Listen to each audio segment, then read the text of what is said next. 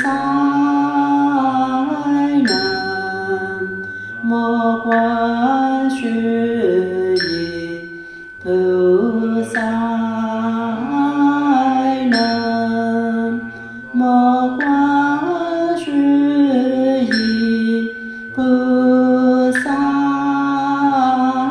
南无观世音菩萨，爱南无观世音菩萨，爱南无观世音菩萨，爱南无观世音菩萨，爱南无观世音菩萨，爱南无观世音菩萨，爱南无观世音菩萨，爱南无观世音菩萨，爱南无观世音菩萨，爱南无观世音菩萨，爱南无观世音菩萨，爱南无观世音菩萨，爱南无观世音菩萨，爱南观世音菩萨，爱南无观世音菩萨，爱南无观世音菩萨，爱南无观世音菩萨，爱南无观世音菩萨，爱南无观世音菩萨，爱南无观世音菩萨，爱南无观世音